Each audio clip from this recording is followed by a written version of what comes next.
नमस्कार दोस्तों, स्वागत है आप सभी का हमारे YouTube चैनल पे। आज हम इस वीडियो में बात करने जा रहे हैं, अगर आप कोई नई प्रॉपर्टी लेना चाह रहे हैं, आप घर वगैरह ख़रीदना चाह रहे हैं, तो आपको किन किन बातों का ध्यान रखना चाहिए। क्योंकि इस क्षेत्र में बहुत ज़्यादा धोखाधड़ी या आप जो दाम है उससे कई गुना ज़्यादा दे देते हैं। तो आपको इन सब चीज़ के लिए क्या क्या करना है, इसके बारे में हम बात करने जा रहे हैं। सबसे पहले तो आपको तय करना है दोस्तों कि आपकी जो ज़मीन, जो आप एरिया में जिस ज़मीन में ले रहे हैं, वो किसी ग्राम सभा के अंदर आता है, म्यूनिसिपैलिटी के अंदर का आता है या किसी शहर के अंतर्गत आता है। इन सब चीज़ों को आपको ध्यान रखना है। उसके बाद आप ये देखिए, उस एरिया में पता कीजिए कि इस क्षेत्र में कोई इसमें एक्ट वगैरह तो नहीं है कि यहाँ पर आप ज़मीन नहीं ले सकते हो। कोई गवर्नमेंट का एक्विजिशन चल रहा हो या मतलब एयरपोर्ट का एक्सपेंशन चल रहा हो या रेलवे लाइन जा रही हो, वो चीज़ों का भी आपको ध्यान रखना है कि इस क्षेत्र में कुछ इस टाइप का तो होने वाला नहीं है। इस सभी होने के बाद आपको ये भी ध्यान रखना है कि अगर वो किसी म्यूनिसिपैलिटी वगैरह एरिया के अंतर्गत आता है, तो कई बार कुछ म्यूनिसिपैलिटीज़ के ऐसे नॉर्म्स भी हैं कि आप इस फिक्स एरिया से नीचे का घर आप नहीं बना सकते हैं, यानी कि उससे नीचे का नक्शा पास नहीं होता है। तो आपको वो भी देखना है कि मिनिमम साइज़ उस म्यूनिसिपैलिटी एरिया का क्या है जिसमें नक्शा पास होता है, और उसके नॉर्म्स क्या हैं, आगे कितना छोड़ना पड़ेगा, पीछे कितना छोड़ना पड़ेगा, साइड कितना छोड़ना पड़ेगा, ये सब चीज़ें आप पता कर लीजिए। अब जो भी आपको प्लॉट पसंद आ गया है, जो भी आपने तय कर लिया कि मुझे ये प्लॉट लेना है, उसके बाद आप उसकी खसरा खतौनी को उठाइए और रेवेन्यू ऑफिस में जाइए। सबसे पहले आप रेवेन्यू ऑफिस में जाइए। कई लोग पटवार खाने में जाते हैं, वहाँ देखिए कि वो ज़मीन उसी के नाम पे है क्या।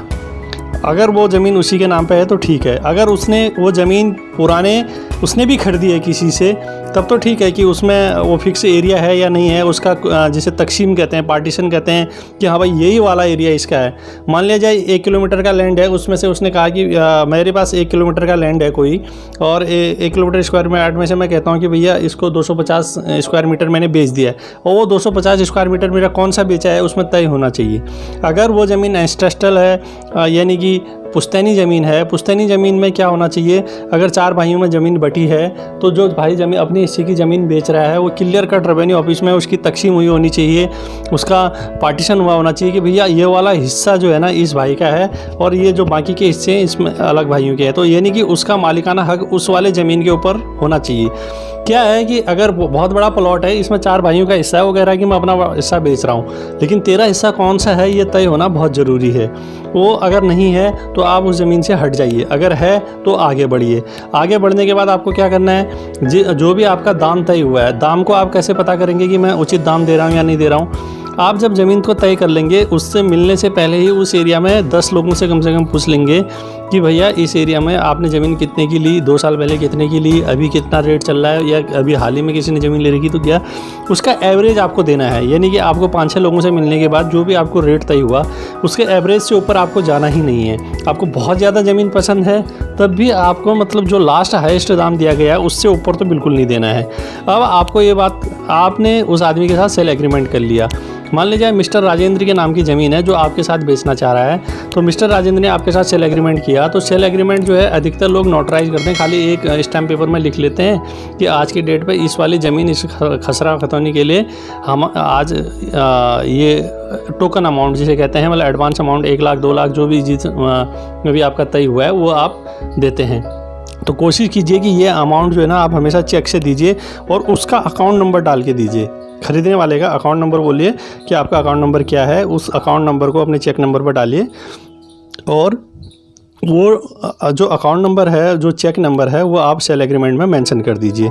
अब उसमें क्या है, कई लोग 3 महीने का टाइम दे देते हैं, कई 2 महीने का टाइम दे देते हैं। अगर आप 3 महीने से ऊपर का एग्रीमेंट कर रहे हैं कि भैया मैं 3 महीने बाद पैसा दूंगा, तो आप उस सेल एग्रीमेंट को रजिस्टर करिए। रजिस्ट्रार के वहाँ जैसे रजिस्ट्री होती है वैसे ही इसका भी सेल एग्रीमेंट का भी रजिस्ट्रेशन हो जाता है।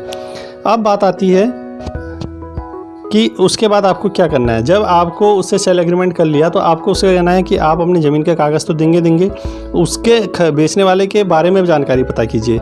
मान लीजिए मिस्टर राजेंद्र जो ये वाले हैं, ये इस ज़मीन में कई दिनों से खेती कर रहे हैं, जो एक्चुअल जो उसका ऑनर है वो अमेरिका बैठा हुआ है, और ये राजेंद्र बेच रहा है उसको राजेंद्र बन के। तो आपको क्या करना है दोस्तों, आपको उसके बारे में पता करना है। जो भी टाइम आपको मिलेगा उस ड्यूरेशन में आपको उस मिस्टर राजेंद्र के बारे में पता करना है, जिससे आप ज़मीन खरीद रहे हैं उसके बारे में पता करना बहुत ज़रूरी है। अब आपको जब उसके बारे में पता चल गया तो उसके अकाउंट नंबर, उसका जो KYC है, कितने साल से वो रह रहा है, आपको उसकी जांच पड़ताल करते रहनी है इधर उधर से। उसके बाद अब जो जिस दिन आपको रजिस्ट्री करनी है, आपने दिन मुहूर्त निकाल रखा है, तो 2 अपने गवाहों को लेके आप रजिस्ट्रार के वहाँ चले जाइए, आपकी रजिस्ट्री हो जाएगी। अब जब आपकी रजिस्ट्री हो जाएगी तो उसके बाद आपका काम शुरू होता है। उसके बाद भी आप क्या कीजिए, जैसे ही आपको जिस दिन रजिस्ट्री मिलती है उसी दिन आप जो है रेवेन्यू रिकॉर्ड में जो खसरा खतौनी होता है उसमें अपना नाम दर्ज कराने की एप्लीकेशन डाल के और जल्दी से जल्दी वो दर्ज करवा लीजिए। अदरवाइज़ क्या होगा, अगर आपका नाम रेवेन्यू ऑफिस में नहीं आएगा या रेवेन्यू रिकॉर्ड में नहीं आएगा, अगर कोई चालाक बंदा हुआ, अगर कोई बेईमान बंदा हुआ, वो क्या करेगा, उस ज़मीन को दूसरे को भी बेच सकता है, क्योंकि आपका नाम तो आ ही नहीं रहा है अभी ज़मीन के रिकॉर्ड पे, उसी का नाम दिखा रहा है। जब उसी के नाम पे है तो वो जो अगला जांच पड़ताल करेगा वो भी उसी के नाम पे करेगा, उसी के नाम पे सब चीज़ दिखाएगा। तो आपको जल्दी से जल्दी जो है अपना नाम वहाँ रेवेन्यू रिकॉर्ड में हटाना है और उसका नाम हट जाएगा कि भाई ये ज़मीन इसने इस वाले जो सेल डीड नंबर है उससे इनको बेच दी है, आपका नाम वहाँ आ जाना चाहिए। अदरवाइज़ अगर आप ये चीज़ भूल गए, आप मस्त हो गए कि सेल डीड हो गया है, तो वो ज़मीन किसी और को भी बेच सकता है। अब बात करते हैं दोस्तों, जो प्रॉपर्टी अगर आप उसके बाद सब चीज़ होने के बाद आपको नक्शा वगैरह पास करने की जो अगली प्रक्रिया है वो आपको ध्यान में रखनी है। इसी के साथ मैं ये वीडियो समाप्त कर रहा हूँ। इसके अगर रिगार्डिंग कोई भी क्वेरी होगी या इसके रिगार्डिंग अगर कोई भी क्वेश्चन होगा तो आप कमेंट बॉक्स में लिख दीजिए, हम उस पर एक नया वीडियो बना देंगे। इसी के साथ मैं आपसे विदा लेता हूँ। धन्यवाद।